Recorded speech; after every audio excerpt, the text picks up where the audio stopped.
What up? Hello, hello. You made it. I did. I think I'm sitting on a bed. That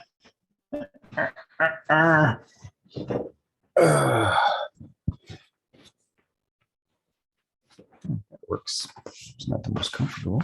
Is anybody in? Yeah, Jean popped, but then she popped back out.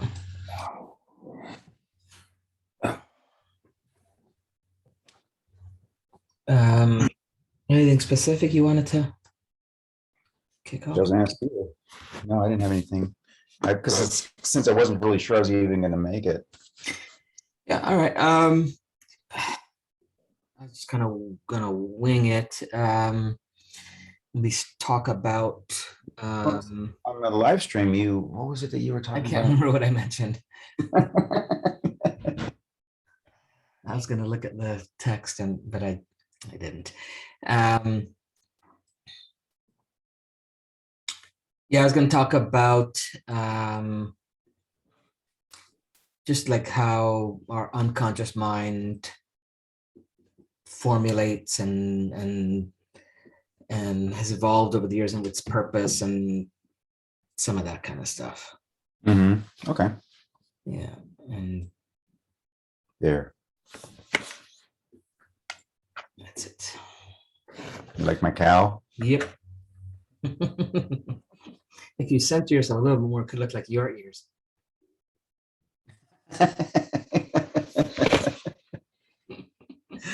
There you go.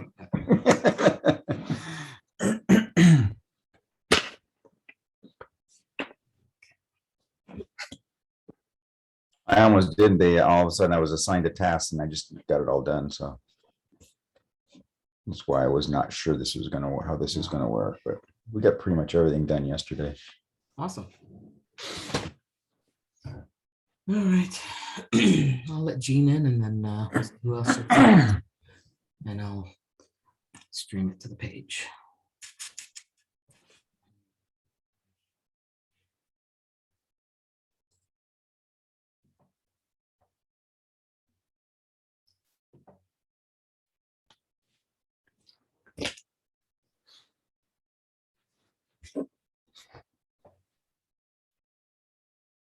Hello, hello. Hi, Jean. Hi, good evening. Good evening. Good morning. It's good night. Yeah. Oh, It's 11 p.m. I'm the only soul down here. That's when the magic happens, when everybody else is sleeping. Yeah, that's right.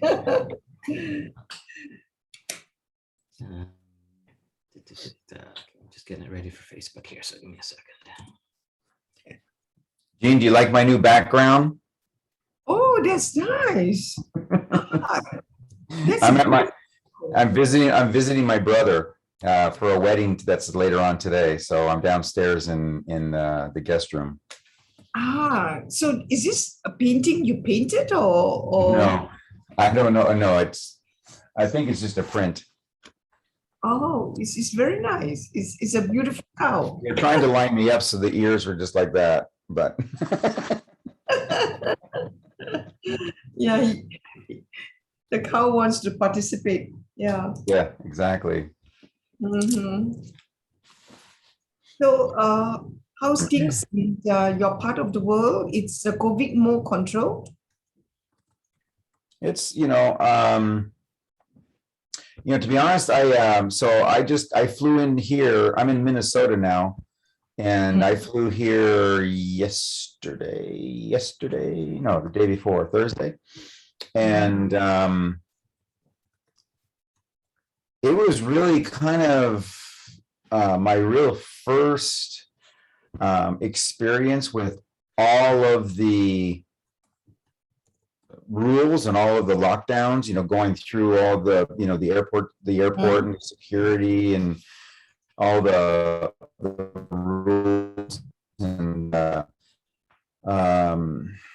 it was also the first time that I had to wear a mask for 10 hours straight. Because you can take it off. if you're on a plane, if you're in the airport or whatever, you simply could not take it off. And Yeah. they were pretty quick to remind you. And Yeah. and so it kind of changes your perspective a little bit, because then you're kind of like really feeling sorry for the people who are doing this every single day. I've been fortunate to put it on, take it off, put it on, take it off.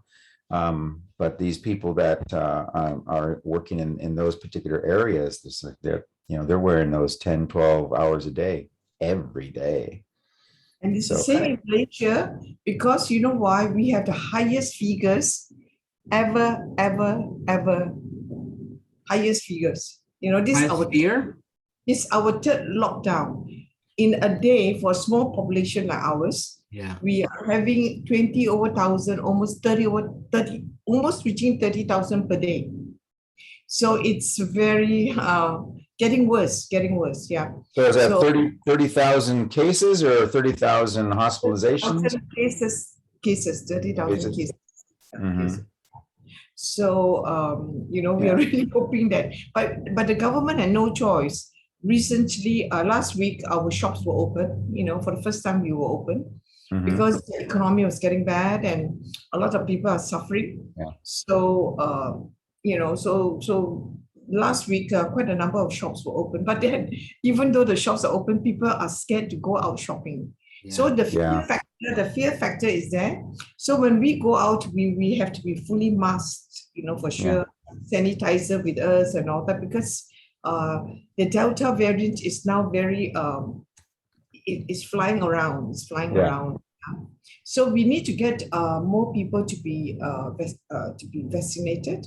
So they allow us to open because KL here, Kuala Lumpur, we have about 50% vaccinated. Then they allow it to be open. Yeah. Mhm. Yeah. So there are people, of course, by choice, they do not want to be vaccinated, but it's going to be tough for them as well, because I understand them, but they are making a condition. If you don't have 2 vaccine, you can't go into the shops. So what are you going to do?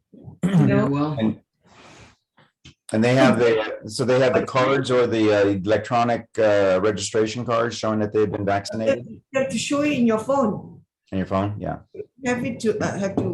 There's a registration there, and you have to show it to your phone. But do you need to get yourself vaccinated? For example, Ross and Gary, do you do that, or it's not compulsory? Not. It's getting there. It's not there yet. Yeah. Hi, Kathy. So you don't need to do it, is it? You don't need to, is it? Well, they strongly suggest it for sure, and they're moving to definitely similar to where you're at, where you have to have it for getting into certain things and certain places and stuff like that. It's a touchy subject, and I think it's very touchy. At first, I was against it, but okay, we are here to talk about it's touching. Everybody's got here's the thing that from the beginning I saw was, and I don't really want to get into a lot of this today because I think it's kind of off tilt of what we promote and what we do, but I think the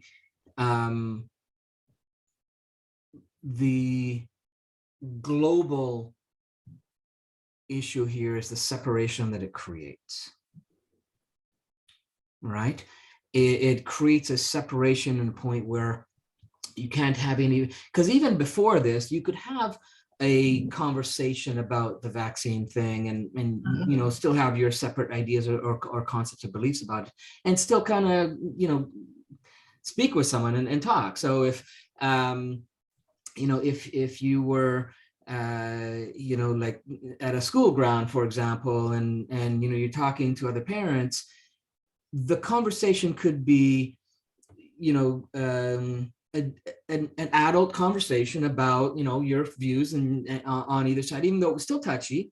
But now it's forget it. I mean, if you don't align with what everybody else thinks or believes, it's or what other people, not everybody, what other people, it's so dividing. And the scary part of that is that whatever side of it that you're on, it sucks because you don't want to be right. Because if you're right, it means the people that are on the other side that you're family with could potentially be in danger. Yeah, Right. yeah, Yeah, that's right. exactly. It's tough because I was also against it, I also don't believe in it and hearing so much, but it's so tough, you have to make a decision, Well, So- and it goes back to the last couple streams that we've done is, what are you willing to tolerate and where are you drawing the line in the sand, right? And I think that comes down to that. And I'm always about, and Ross is too, it's always about giving people choice,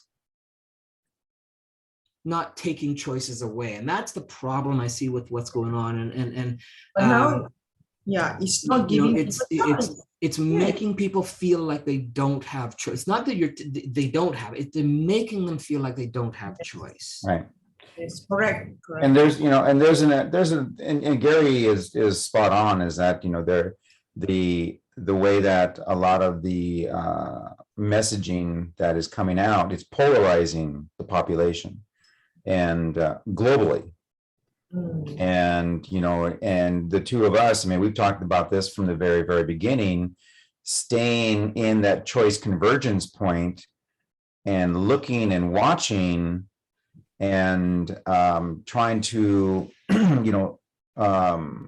maintain ourselves, maintain our families and our friends around us, as far as like this, this is fine, guys, we're good. And but I listen every once in a while. I'll listen to the television or talk shows or whatever, and I'm just like, this is crazy. It is absolute, because they're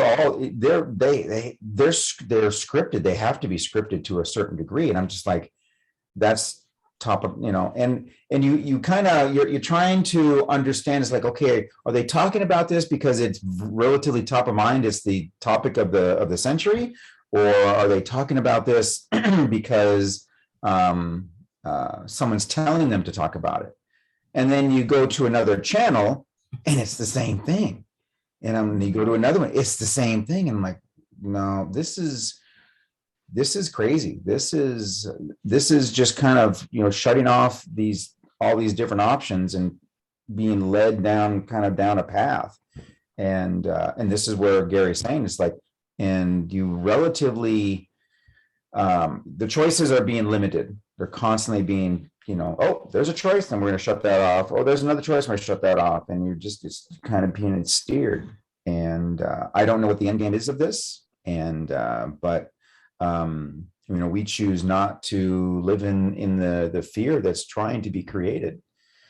and our work is actually been perfect for us, because it allows us as well to look at what's going on and say, okay, let's step this up, or let's kind of change this a little bit, because of that fear factor, that people really do feel that they don't have a choice.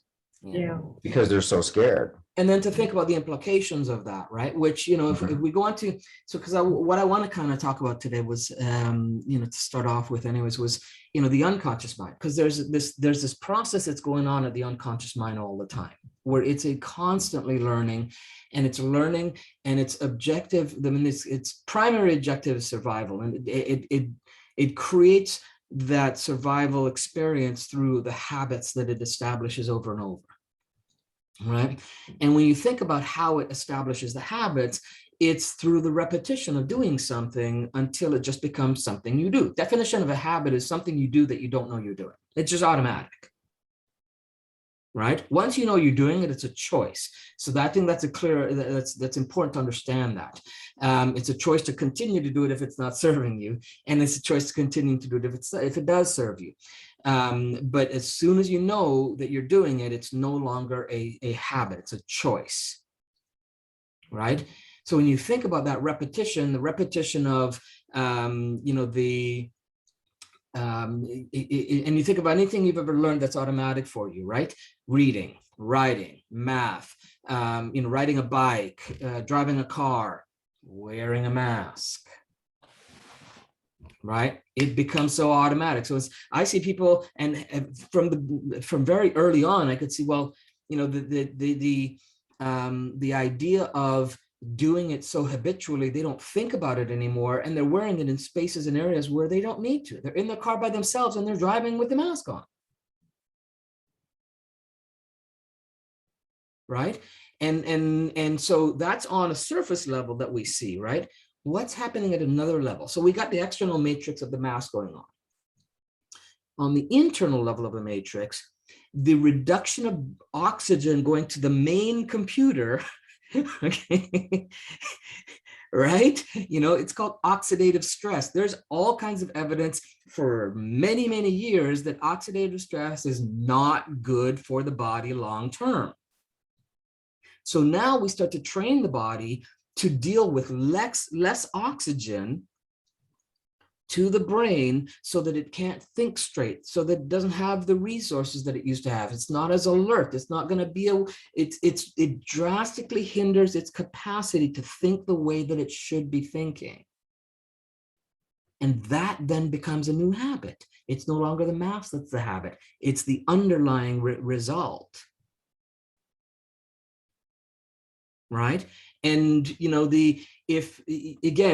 so then the logic side of things, the logical mind, then it doesn't have the capacity to think logically about things because it doesn't have the oxygen in the brain and through the body to do what it should be doing, to think logically that, oh, I don't need that anymore, let me take that off. Right? And you know, and then on another level, so that's on the physiological. Then on the psychological level, this, you know, as you've been mentioned, Jean, is that they've established the habit of fear of going out. So they're creating a global agoraphobia. Yep. Mm-hmm. That's bad. Each other. Yeah, right. You know, they're creating this.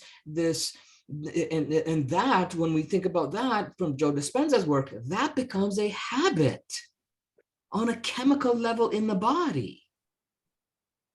It gets addicted to that fear. So it's looking for other places where it can see it if it doesn't find it from that source. Right? Incredible, isn't it? It's what we're doing to ourselves. It's amazing. I mean, it's, you know, it's I mean, there's definitely the concerned part of me that goes, whoa, hold on here. What's going on beyond the virus, beyond the vaccine, beyond there's so many other layers that people are not looking at, that's what concerns me. Right. I think I agree with you 100%, Gary. That's beautiful what you say. You know, the lack of oxygen and the fear. That's why I keep on telling my people all around me. I say, we got to learn to live with it. We got to just follow the SOP, and we got to go back to work, and we got to go back, you know, that kind of thing. So if people have a fear of going out, people have a fear of going to work. So as you say, it's so true. It creating a new fear if you're not in control, and if you don't think out of the box and just following them, and this fear become part and parcel of the normal living, you know. Yeah, you know, and the fears on both sides. You know, again, I think I think it's about choice, right? Because the fears on both sides of the argument. So, you know, again, the side of the argument of you know, getting the vaccine or having the passports and stuff like that. If you're on that side, there, you know, there's the fear already of, you know, is that person vaccinated or not? Am I going to be safe? Am I not? Can I do this? Can I not? Those kinds of fears. On the other side of it, the ones that are not, that are saying, no, I don't want the passport. No, I don't want the vaccine. On that side of it, the fear for them is that they've developed evidence that doing those things will cause damage to that. So both sides are having fear. It's not even that one side's fearless because of it. Right. It's so, I mean, it's so crazy that people are giving up their choice capacity and their ability to kind of look at things from a place of you know, more options and more perspective, and not even just on an individual basis, but in the organizational structures, right? Very early in this whole process, and I haven't heard a whole lot of it since, but I'm sure it's still out there. And again, I don't get too caught up in this stuff, so I don't, I'm not digging through the internet to look for things. But early in the process, I would say probably if everything started to happen around February, then March, April, probably about April or May, it was a few months in. There was a few reports, articles that popped up that there was some strong evidence that stem cell therapy was a good alternative with no side effects. Mhm. Right? Good. With no side effects. And there was some good evidence of it giving great results. But Very then, difficult, isn't it? we didn't hear about it anymore. No, Right? it's very difficult because all of these things are the actual things that we're perceiving is going on, and I'm also aware of a number of things, similar to what you just said then, Gary. But as you just said, either way, we're still getting caught up in somebody's side of the argument, so we're still in the fear space, and and it's so difficult because you're encountering it, even if, like yourself, I try to not engage with what's going on because there's so much swaying, or it just happens, so try to stay clear of that. But despite that, the people that are around you every day, the people you love, are, and you're engaging with them, and it's like, how do you now engage with those people? Because everybody is coming from their place of how they're reacting to it. Yeah, and I feel actually quite positive at the present time. Positive is the right word. We just had a wedding celebration yesterday, and it was lovely because there's people in that space, some that are vaccinated, some that are not vaccinated. I mean, I don't know. I don't have those. Well, I know some of it, but I don't have those conversations. I try to avoid them.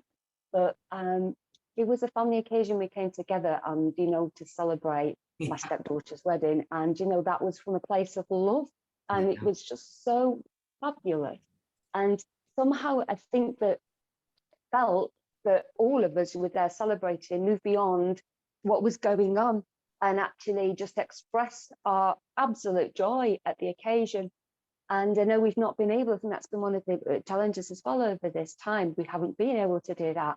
That's contributed to the other side of it. But maybe, the more that we have this celebration of love in whatever way, shape or form, that can really help us to move beyond whatever we feel and think about the situation, maybe. Yeah. That's a really good point, Kathy. Actually, I'm actually at a wedding right now. So I'm at my brother's here for a wedding that was postponed from last year to this year. And I noticed the exact same thing. And what I enjoyed so much is that when all of us are gathering and having conversations, we're not talking about this kind of stuff, because that the idea of family getting together and friends getting together and that you're in a celebration of love, it transcended everything else. And it was really just, it was, and again, Gary and I are kind of trained to kind of step back a little bit and observe. And it was just beautiful. I'm just like, these people aren't scared. Nobody came with a mask on or anything because they're not concerned. They don't have that concern. They're not letting it consume them because they're more involved in the process of where they're at and what's going on. And it was phenomenal to watch. And it's something to keep in mind, because regardless of what is going on in the external, that internal is simply going to override everything. It's going to say, this is what I want. This is what I'm comfortable with. This is what's more important than your minutia that's out there. And it just, and I've only been here a day, pretty much a day. And I've already noticed that. And so I've got a few more days here as well. And you know, and because today's the actual event, and you know, everybody's just kind of going about their business. They're just like, you know, yeah, that's not even important to me. You know, they're And just I've heard from some friends, you know, who are having different experience where because, you know, I have a good friend of mine from back when I lived in Ontario, Canada. We still chat every now and then. And she's on one side of the argument, and her best friend, they've been best friends for as Yeah. long as I've known them, Mhm. is on the other side of the argument. And her best friend turned left and has not talked to her because she's on one side and she's on the other, and Polarization. their friendship is just demolished. Well, you know, I mean, we went through that, you know, the last 4 years here in the States. Is that, you know, the messaging in the Yeah. media when it came simply just to politics. Yeah.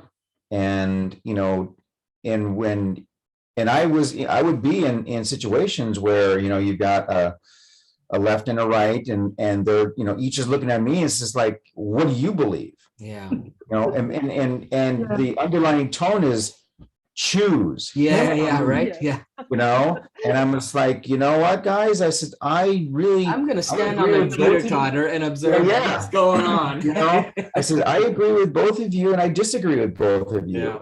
I said, you know, no one side can be absolutely right. No one side can be absolutely wrong. And they'll stop, and it never occurred to them any longer, because again, just as Gary said earlier, it's that underlying messaging that's coming in, and we're taking that into our subconscious of, you have no choice. It's one or the other. And it's interesting that same polarization that we experienced here in the States for the last few years.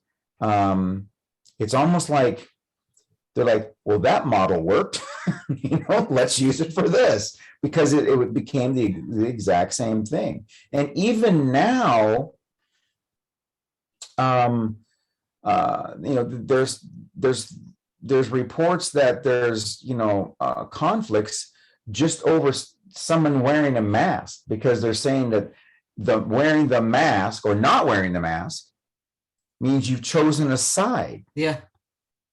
And, you know, and I'm just like, and I don't know if that's really for sure, but the fact that it's being put out there puts an idea in someone's head. You see where I'm coming from? It's just, again, it's just a messaging. It's like, oh yeah, you know, well, I wear a mask, so I'm going to be with the mask people, you know, or I don't wear a mask, and I'm going to only be with the people who don't wear a mask. It's unbelievable. And I'm just constantly, for at least, again, just here in the States, I've been watching this polarization, this dividing happening over and over and over again. And it's like, you know, let's just keep dividing. Let's just, you know, cut it in half, cut it in a quarter, cut it in an eighth, cut it in a, you know, and it's just, everything is just constantly being sliced up, and you're either here or you're here. And what we teach is like, no, we're going to be right here. We're going to be right in the center, watching you. I won't use any more terms there, but because this is, we are definitely now for sure in the eye of the storm. Yes. And I think the division is all based on fear. Yes. It's Absolutely. a very big factor that's pulling. This is all, I mean, all of this is going right back to that primal messaging, that fear of flight. You are, you know, the tiger's coming after you. Yeah. Strongest You know. primal emotion, right? And if we look at what's happening at unconscious level, the internal matrix going on, right? Correct. Right. You know, remember that your unconscious mind is this, it doesn't judge good or bad, right? It just takes what it gets. Exactly. It's not oh, this is a good idea, or it doesn't do that. That's not what your unconscious mind does. Your conscious mind can do that and kind of decide on those kinds of things and have preferences and rules and all those kinds of, but your unconscious mind doesn't. right? It just takes stuff in. Oh, that's what I experienced. That's what, and it becomes a storehouse of information, you know, and it's, I mean, it's such a powerful thing that it stores, you think about this, right? It stores information from the time you're in the womb throughout your entire life. Everything, it stores it all there, right? It doesn't turn off, it's always on, right? The only thing it distinguishes is, will this help me survive, or will this, you know, put me in danger of death? That's the primary decision-making thing, right? Its primary objective is survival, right? But if it's storing these memories and these emotions, and you understand how memories and emotions are stored and recorded, so it's how memories are recorded, it's through emotion, right? Emotion is a direct path to like, the stronger the emotion, the stronger the memory, right? The stronger it is on a biological level and on a psychological level. Correct. Right? And so storing these memories that become predominant of fear when you go out, fear of when you're in your house, fear of when people are coming to see you, fear of this and fear. I mean, it's and so then the immune system is always in this state of fear, which then it's not in the state of survival. It's in the state of being compromised. I think it's really, really interesting, because it's really difficult to approach this from, we keep being triggered, and so it's really difficult to deal with it at that level of mind. And so I think that that what could be really interesting here is dealing with it at the level of body, because we've embodied it, and certain techniques can help us to reset the functioning of the nervous system. So in that way, maybe we actually, by engaging, I don't know, I felt this a long time ago about yoga, you know, with asana practice, that you come into that space through an asana practice, and it's like, it doesn't matter, you experience the benefit of that without knowing why. And sometimes we perhaps need to do that because we're used to doing physical things, and we're okay with that. We haven't got any preconceptions about it. And in that way, I guess we're used to going to different kinds of therapies, but maybe those kind of techniques can really help us if we can engage with perhaps a craniosacral therapist. You know, that would be massive in terms of helping to reset the nervous system so it's a normal functioning well again, and then hopefully that will help to, I don't know, maybe it is dealing at the core in some ways, you know, but even though it might appear to be dealing with it without addressing what seems to be right in front of the glaring problem, if that makes sense. Yeah, absolutely. Right. Yeah, you know, and I think that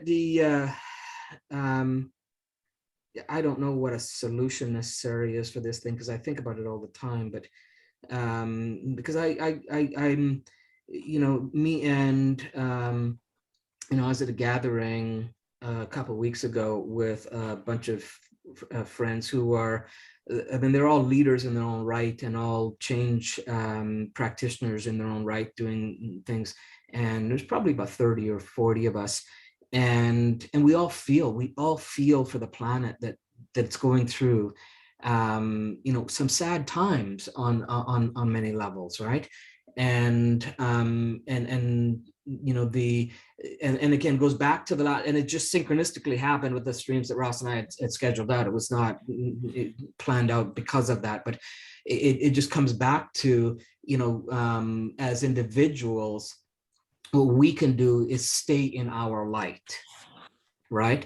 To find ways to get back to our own light, to be congruent in that, and to live from our authentic self on whichever side that you're on. But you know, because I think if people were to do that, then they would be in a space of still being able to have a conversation, to still be able to relate with someone regardless of which side you're on. right? That It's authentic. Sorry, yeah, Gary. it's when you come from the I'm right and you're wrong mentality that you can be your authentic self and that give me a break, right? You know, so it's when you can come from that place of, hey, okay, there's all kinds, there's your perspective, my perspective, and there's a crap ton of other perspectives too. And not one is, like Ross said, not one is 100% or the other. Right. And to be okay that, hey, we all have choices. And yes, there's going to be some repercussions from the choices that you make, but it's your choice. And Right. that choice is now being taken away. And that's the scary part for me.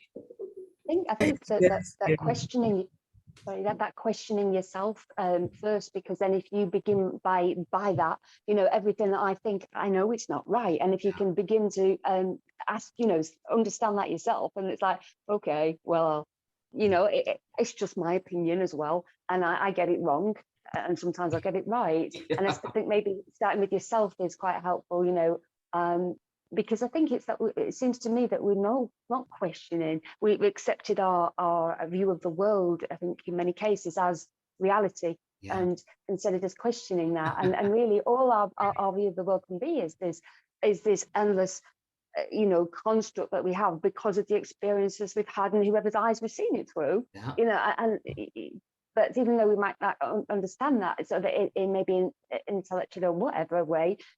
But surely we can, I think there's something about we can make more space for others, surely, if we can start to understand that, oh yeah, even if I think back a year ago or 10 years ago, I used to think differently. And now I think it's like, okay, so I had a different opinion about that. So something changed. So if that's the case, presumably in 1 year's time, 1 day's time, I'm going to think something differently as well. So it can't be that real, can it? Exactly. And if I'm not that real, then you know I must make allowances for other people not to be right as well. Right. Yeah. You know, and then maybe that makes a bit more space for a bit more understanding, a bit more To have compassion, right? To have compassion for people's choices and understanding that we are not all the same, and we do have different ways of processing stuff, and we do have a different path that may not necessarily be in alignment with the people that we thought we had. That maybe, here's the thing, maybe we're all and you know, this separation thing that's going on, and as I think about it, what goes on in my head, the metaphor that comes up for me is it's like we were all on this one train, this train platform, right? Being humans on this whole train platform, and then the train came in, and as much people said, hey, that's the one that's for me, and they jumped on it. And that one, and so it started to put the different trains of reality. Right.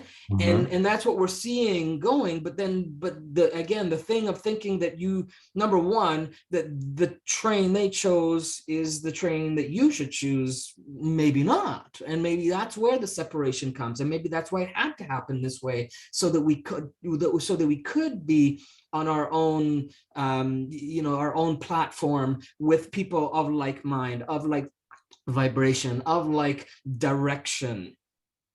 Right. And then to evolve from that. Maybe that's what we're going through. I don't know. Right. But it does feel like that. But Gary, the number of people who could feel this is still not enough. We are the small numbers. I mean, of course, you got to start somewhere. You got to start somewhere. That's why what you people are doing is good. I mean, it's the ripples that we got to create and to get it all out. Yeah. Yeah. Yeah, Because, I agree. It's definitely a smaller pocket. Yeah. And I think you know, here's the thing though. I mean, because I don't know. I think that there is some closet people out there that are just not voicing up, but do think and feel certain ways on both sides that are that you know, that because I've connected with some people where I'm like, oh, I didn't know you thought that. That's interesting. Cool. Okay, well, that's fine. Or, you know, like on both sides, right? And so so I'm not sure, again, because it's such a sensitive topic, people aren't really talking about it. And, you know, even Ross and I have been hesitant because of, you know, we don't feel like we're making one side right and one side wrong, because we're not of that mindset. And I think people want that. They want, well, which side? And that's not who we are. Right.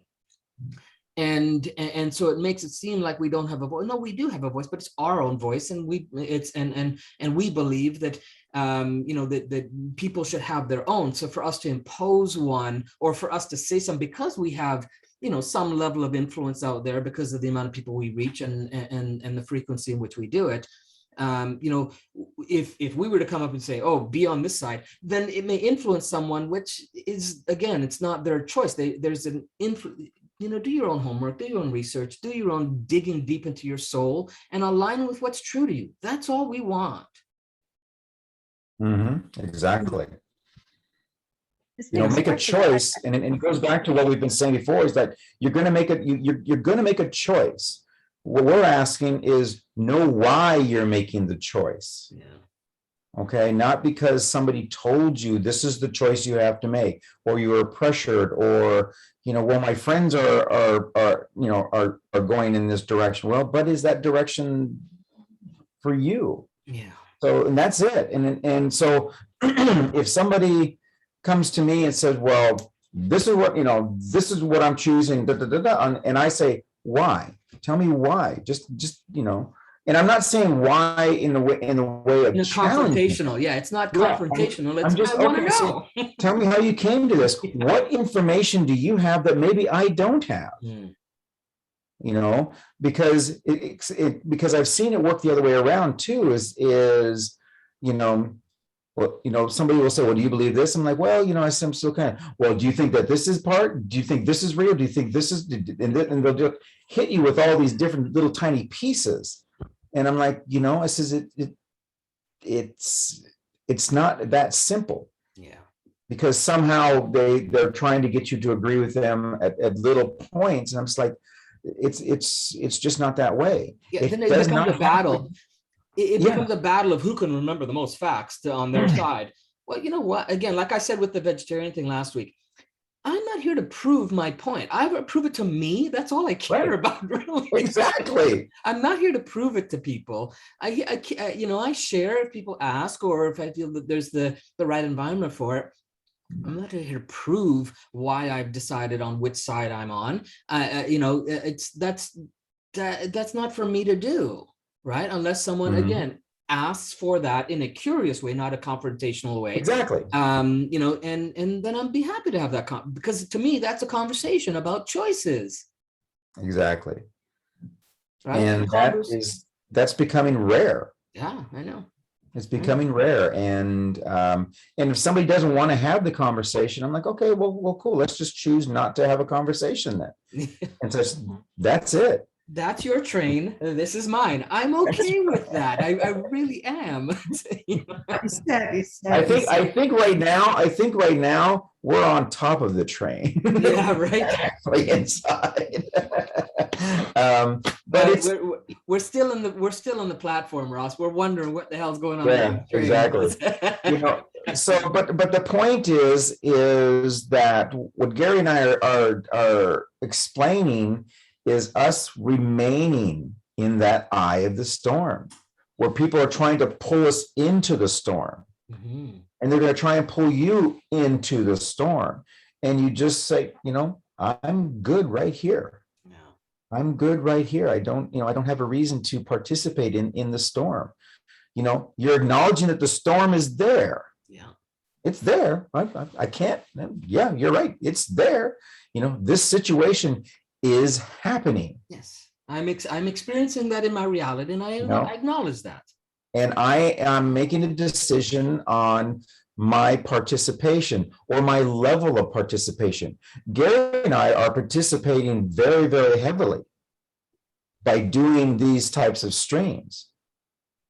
Our participation is to non-participate.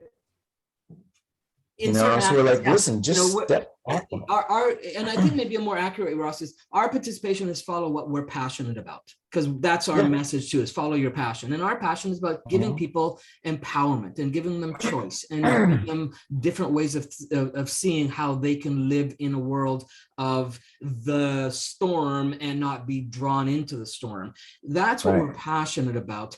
And that's our participation, because that's what calls us. Some people it's going to be get on the streets and do the walk thing. And some people it's going to be, get into the legal system. And that's okay. But those people can only get there if they're from a place of choice. and if they're aligned with their true vibration of their authentic self.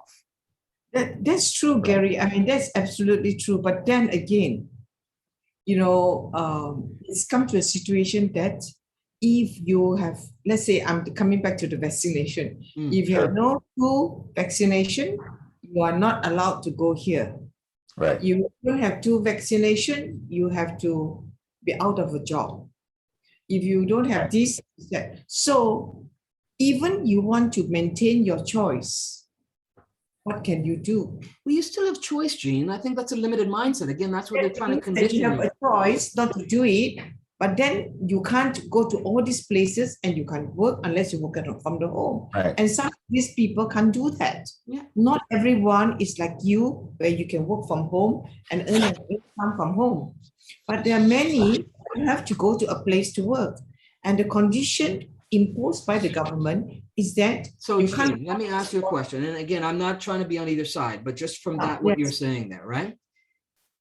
What would happen to all those businesses and the government if people didn't go to work? Yes, if the people didn't go, Okay. then people They make wouldn't another function, choice. right? Yes, So we that's do true. have choice. And when so you it's, put it that way, it's a choice, but then it is actually not a choice because the cases is going up so high, and people, because of fear, they had to, the conditions the government allow you to open your shop, open your tab, is that the people who go to work must have two vaccination. yeah, I hear you. People who goes into your shop, they have to show that they have two vaccination. Right. If not, they're not allowed to go in. I So hear you. when you put it in that perspective, you can say, I close my shop, I don't care. But can you afford to when you have so many people to feed? So you have to think also of that. Right. It is not so simple if you're alone. If you're alone and you're an entrepreneur, self-entrepreneur, okay. When you have so many people to feed, I agree. and the shops need to open. So I agree that there's limited choices, but there's still choices. And I think that's important to understand, is to go from a place from limited choices to no choices. No, it's just different choices you have to make. And that is a choice for them to either do one side or the other. And and again, I really want you to get that I'm not saying that they should or they shouldn't open, or that's not what I'm saying is if they make that choice, then make the choice and be okay with it. Right? Okay. Make the choice and be okay with it. But if you're coming from a place of fear, then maybe that fear is letting you know that, hey, maybe that's not in alignment with the true vibration of who I am. And maybe I could look at what are some alternatives, what are some options, what are some variables, and how do you, one of the programs Ross and I are putting together is called Wired for Success. It's going to be a free 10 module thing that we're going to give out to everyone, which, one of the pieces we talk about is how do you mitigate the fear aspect of doing things and the loss aspect of how do you mitigate that and reduce that. And it's by coming from a place of thinking of what are some other possibilities, what are some other options, how could I still serve if my choice is to not do that with the vaccine, right? If that's the choice, then what are some other possible alternatives that I can still serve and give back and still get and create an income? So that's a different conversation than, oh, I don't have choice. That's a completely different conversation. Last year, well, actually probably still this year too, when you see some of these videos about people just kind of going just off the handle in stores, about wearing masks or doing this, whatever, and such. I interpret those, I don't interpret that person as, oh, that person's just rude and just, full of themselves. I'm looking at people who are feeling powerless. Yeah, they're trying to claim some of that power back. Yeah. Yeah. And they're trying to say, no, I do have, they're not doing it in the way that I would do it. Yeah. But they're people who are feeling powerless because they think they have no choices. Mm-hmm. And you look at we'll talk about the mask as an example because it's kind of the biggest one. If you listen to what they're really saying, And I've listened to, watched and listened to these videos over and over again, and such, listening to what they're really saying and how they're saying it and such. And it's all about, you can't make the choice for me. You can't take my choice away. Yeah. That's where it's all coming down to. And you know And- what? Here's the thing too, is, and I think that there's people don't understand this, again, because when you don't understand how the unconscious mind and how we work and how we create our reality, understand that every one of us has what's called the decision strategy that's different. The way that you come up to decisions is completely different than anybody else that you know. So it doesn't mean that person that's in the store who's ranting and raving about the mask wouldn't eventually come to their own decision to wear it, but they didn't have the opportunity to, or the time to, or the resources to, because they and were possibly not forced. the knowledge either. Yeah, which is part of the resources, right? So, you know, so because they were forced to, and so then that's what's going on, is that, hey, give people time to figure, to assess, okay, well, maybe they need a longer decision period than people that are ready to jump on board and do what someone tells them to do, because that's what they've been conditioned. We all have different time frames in which we are going to need to absorb the information, to adapt to the scenarios, and to decide which train we're going to step on. But if someone pushes me on a train and I'm like, that's not the one I want to be on, I don't even know if that's what, maybe it is, but I want to decide that. Yeah, exactly. Right? Yes, very true, Gary. Yes, agree with you. Yeah. So, you know, so that's the thing, is that the and yes, you know, there's the argument, oh, well, it's the timing of it, you got to be all this kind of, but again, even those people, if they're in that place, right, there's something that doesn't fit for them to decide that that's the way to go, either side of it, to decide to take the jab or to not. There's something that for them is not in alignment, hasn't come into alignment yet, but it doesn't make them wrong. It just makes them in a place of indecision, or deciding to wait, or deciding to check and observe things. Doesn't make them wrong. Right. Check and observe. Yeah. You know, and I think that the pointing and the blaming and again, that's to me, it doesn't feel like that's our truest nature as human beings, but somehow we get stuck in that. Yeah.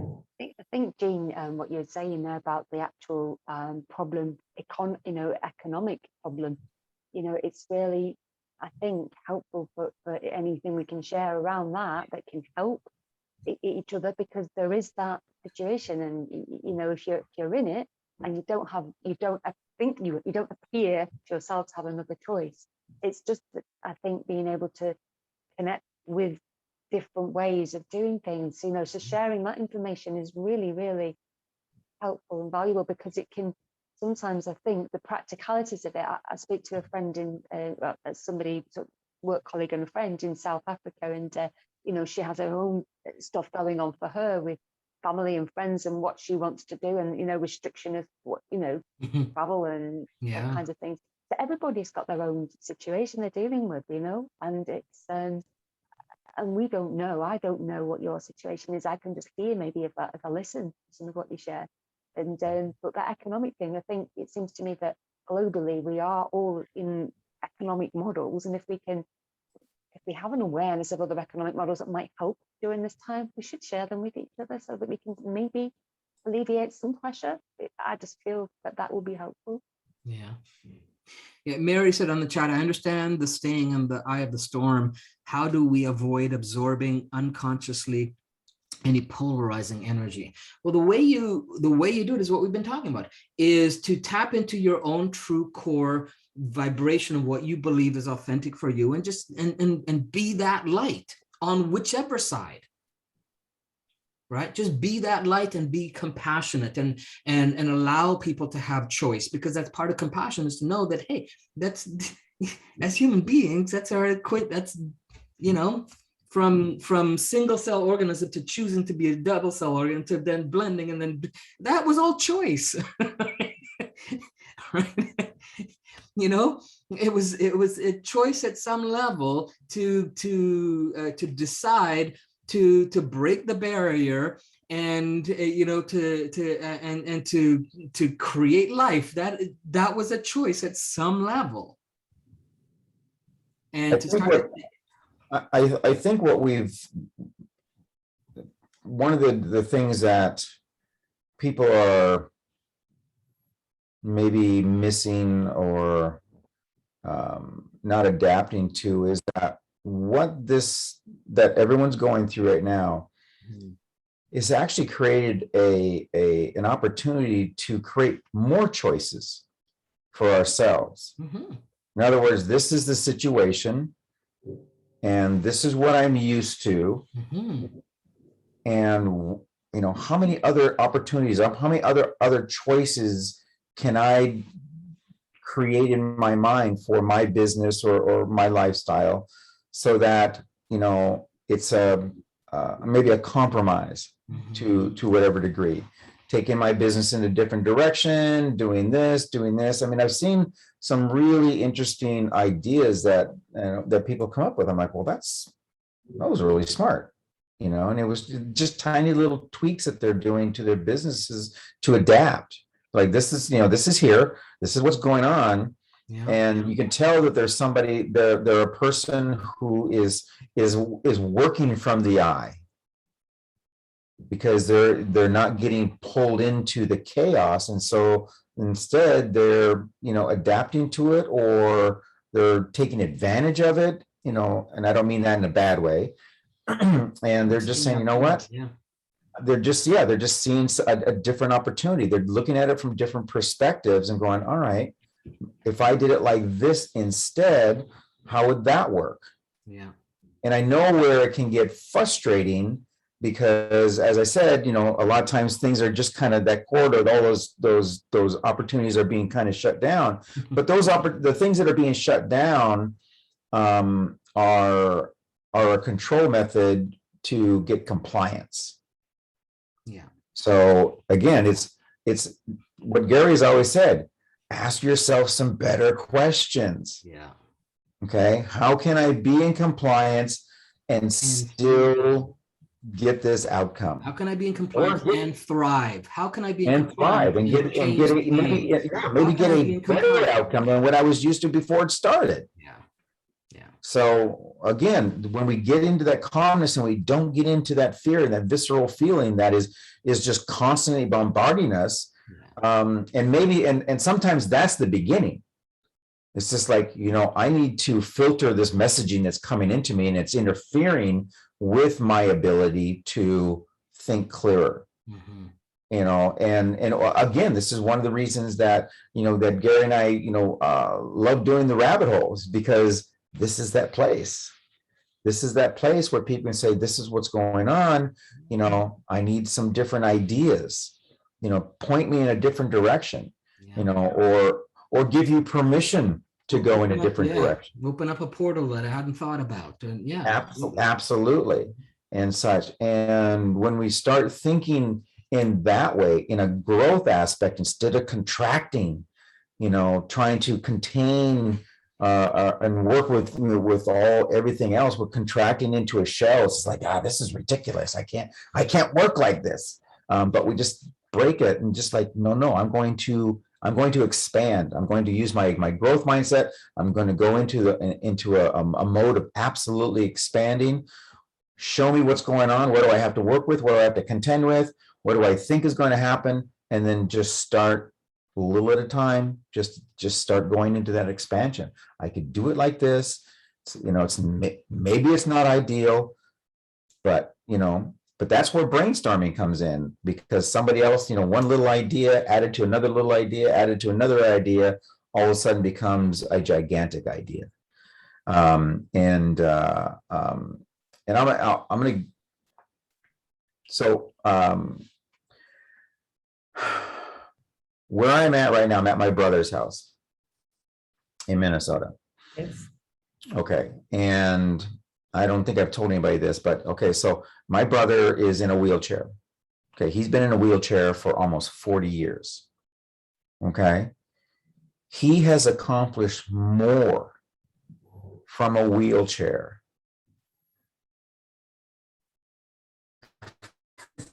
Here's the funny story. So he just came back. Now he's a quadriplegic. So in other words, legally all four limbs don't work, but his arms actually do work. But because he's had certain surgeries to make that happen.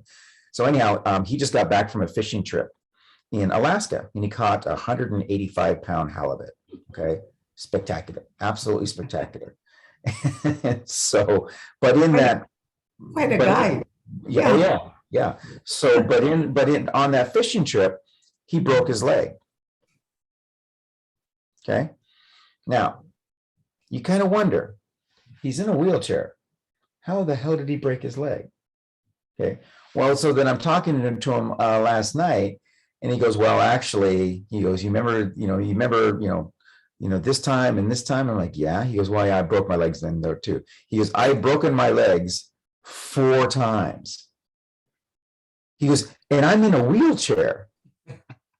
I can't walk. But if you ask him, how's your leg doing? He says, well, it's doing pretty good, but I still can't stand on it. That's his answer. So the point that I'm making is when you look at what he has built around here, I mean, he has 6 businesses, and they're all different. And every one of us at one time or another, when he purchased something and he said, this is what this is going to turn into, it turned into it. Okay, so right now he has one of the business that he has on his ranch here is an event center. Okay, it was an old barn that he got when he bought this facility. Most people would have just torn that barn down. The first time I saw that barn, I opened up the doors and there was a wall in front of me, and it was a wall of manure. And I said, are you crazy? He goes, no. He goes, we're going to dig that manure out and we're going to sell the manure. And then I'll take the money from the manure and I'm going to fix the barn. Okay. And I'll take a picture tomorrow when it's nicer out of this facility now. But we've always said, he gets these opportunities, and he doesn't see it here. He sees it way out here. All of us say the same things. To someone who Gene, most people would say has no choice. Right. Because he's physically limited. Right. And he just keeps expanding out, and he just sees so much further. And I come here and I have these conversations. I talk to him on the phone all the time, but when you're here and you feel the energy that just comes off of him, okay, and because he's just so excited. And so my point is that he looks at this one opportunity or this one situation, but he has 10 different directions that he can take it. He'll look at it from so many different angles and think, I could go this way, I could go this way, I could go this way, and he turns crap into gold. He sees all the possibilities. The possibilities are there, and the more he sees it, the more it comes, and the more he knows it's possible. Because that's the habit he's created. Yeah. Right? That's the unconscious habit he's created. And that's what we're trying to get people to do, is create that unconscious habit of being in a place of choice. And then I'll tell you, then you see the synchronicity just starts falling into his lap. He's like, look at this. This is what happened here. He's like, oh my God, all of a sudden this person, I was thinking about this, and all of a sudden this guy calls up, hey, I've got this. He was talking about, he has a truck that he's had since 1998. It's a 1947 little pickup truck. It just looks like crap. Okay. And he's got it in a new barn a new maintenance building that he built. And I'm looking at it, I'm like, this is the same one? He goes, yeah. And I said, and I'm just like, why did you've kept this thing for how many years? He goes, yeah, but now it's working because a guy that used to work, and now the guy that used to work for me, this is a story. He just told me this a guy that used to work for me like 5 years ago, maybe even longer, was online, and the engine that we were looking for this very truck finally became available. And he calls me, he goes, I don't know why I looked for it, but it was just there. It just became available. Call this guy right now. He calls the guy. How much do you want for it? It's the engine, the transmission, and something else. He goes, oh, it's like $250. I just want to get rid of it. He goes, that's fine. He goes, where are you at? And he goes, well, the guy was like an hour and a half away. He calls his best friend. He goes, are you still up at this one place? He goes, yeah, I'm leaving today. Can you stop by this place with your truck on your way back? He goes, do you have $250 on you? He goes, yeah. He goes, can you just stop, pick up this stuff, put it in the truck, pay the guy, and then bring it to me? He goes, and we'll just put it in the shop. And it's just like boom, boom, boom, boom, boom. From the time that the original guy called him and said the motor was available, 3 hours later he had the motor in his shop. Okay, and it just falls into place because he just radiates this stuff out. I mean, and he doesn't practice the way that we practice, but he's always been my inspiration. And so he will just look at these obstacles. He goes, I can figure this out. It's going to take him a little bit, maybe, or it'll just pop into his head. But the point that I'm making is that, as Gary said, that, he just creates the choices. If he can't find the choice, he creates the choice. He goes, there's another option to make this work.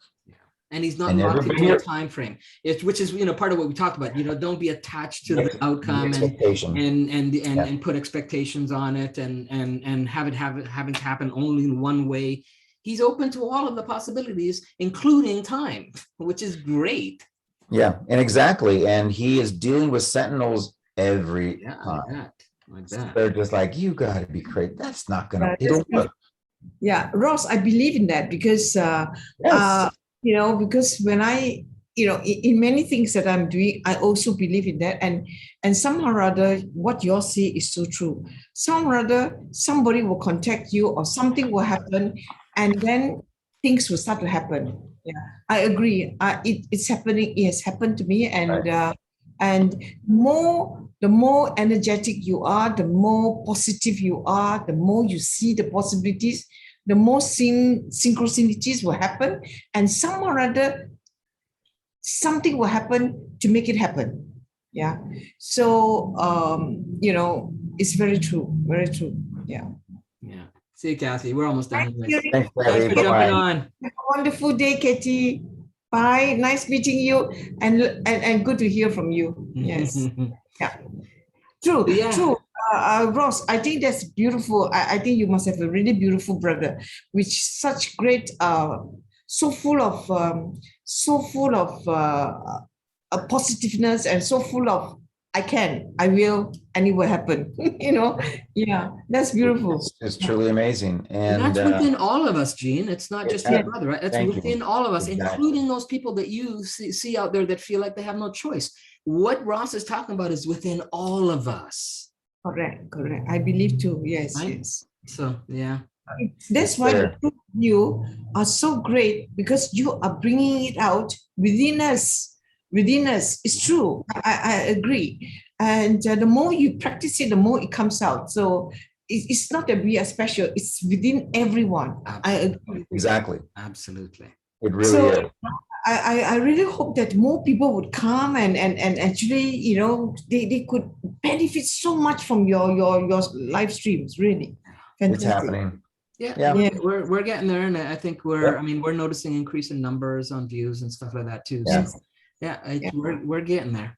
Yeah. Both So you, we kind of eliminated the, we what we did was, we just said we're doing what we love. People are responding to it. And when it's ready for them to find us, then they will find us. but we're going to persevere and always be available to be found. Yeah. And it's, I mean, we had, we're getting more and more people are joining up on the group. They're just catching a glimpse of a rabbit hole or a glimpse of a live stream that someone sent to them. They're like, this is exactly what I've been looking for. So we're going to absolutely rely on the synchronicity to work in our favor. And it's happening. And it's not synchronicity for us, it's synchronicity for them. So we have the end result. Agree with that. And Gary and Ross, both of you are so lucky to have friends like that, that somehow or other when he says something, you say something, and it sort of fall into place. Fantastic, That That's kind how of Much more than you guys know. Yeah, Much more than you guys know. Yeah. it's fantastic, to have such great friendship. It's not easy to find that kind of, when you radiate to each other in so many ways, Fantastic. Absolutely. Yeah, that's how we first met. We were both working on a kind of a project together, but I'd be doing something, he'd be doing something, and we'd like, were you copying my homework? Kind of thing. Like, well, no. So yeah, it was meant to be. Yeah. Mary says, the infinity matrix gives the gift of awareness. Pasture fence building is almost done, so more consistent participation will be back on track. Yahoo. But it's funny because Gary and I were talking about that because I guess if you're looking at our views and counts, they kind of dropped in the summer. Yeah. But at the same time, we're like, well, you know what? Everybody was kind of set free a little bit more to get out and do stuff, and it's summer, and things just change differently in the summertime. So once fall gets here, that's exactly what'll happen, is that like, okay, I got all my stuff done and I'm more focused now. So it's great. Wonderful. So Yes. thank you so much, Gary and Ross. It's wonderful to have you, both of you, to be connected to you people from Thousands of miles away. That's right. Yeah, that's right. That's right. Yeah. Well, we appreciate you two, Gina, for showing up and sharing your kind words every week. We really appreciate that as well. Very much. And again, here's the thing though too, Gina, is right. Like with those individuals that you are finding that don't have choice, drop them in a call. Hey, check this out. It might give you some alternatives, some more choices, different ways of thinking, and so invite them in, right? And to have them part, so that you can have your own community there that also starts to think the same way. And outside of our 1 hour a week when you're with us, or the 2 hours because you watch the replays, outside of that, you have people that you can then communicate with on a regular basis as well, right? Because it's important for you to create those resources there so that you're not reliant on just the 1 hour a week, that you actually get to speak with us, right? Right. Okay. Yeah. I mean, or even invite people, say, hey, here's the thing. I used to do one of the Do a watch party.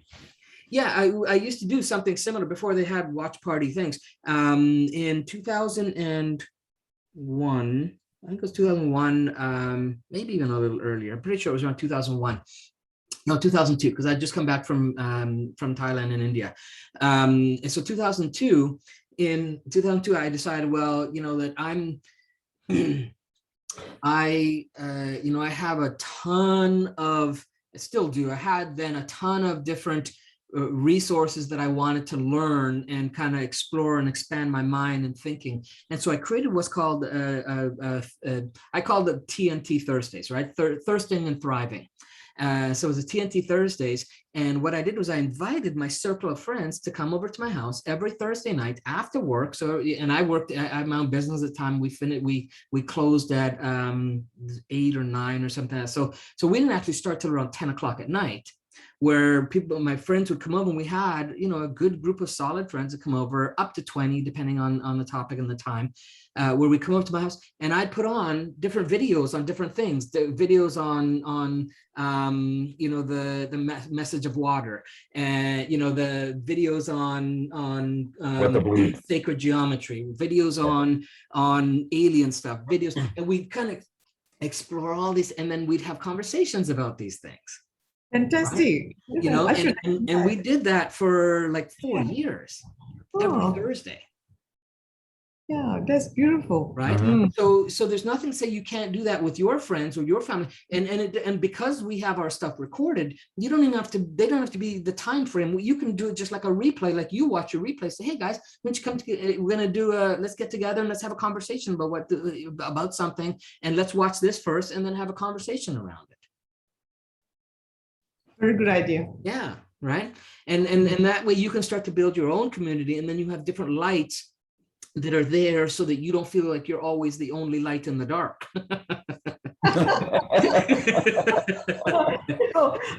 You'll be surprised. Whole day I'm busy with all the different Zoom calls with different marketing, sales, and then HR is nonstop.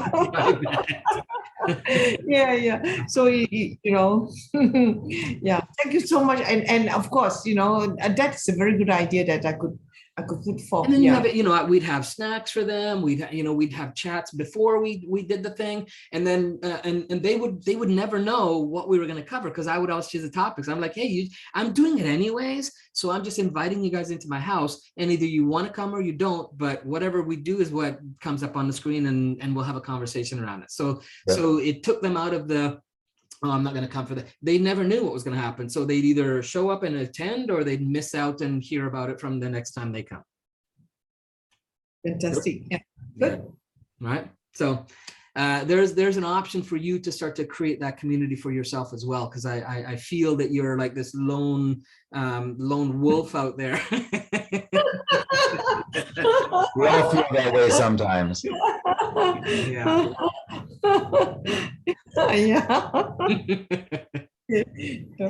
Yeah. So that's will be our stream for today. Thanks for jumping on and being with us and participating, and it was a good chat today. Got a lot of good stuff I think we went through. So, and I'm sure it's not the only time we'll touch on this topic over upcoming months. So thank you so much, Gary. And Ross, thank you very much, and enjoy the wedding. Thanks. We're always here for you. Just let us know. Yeah, enjoy yourself and enjoy the bun. Thank you. All right. Okay. Bye. Bye-bye. Bye.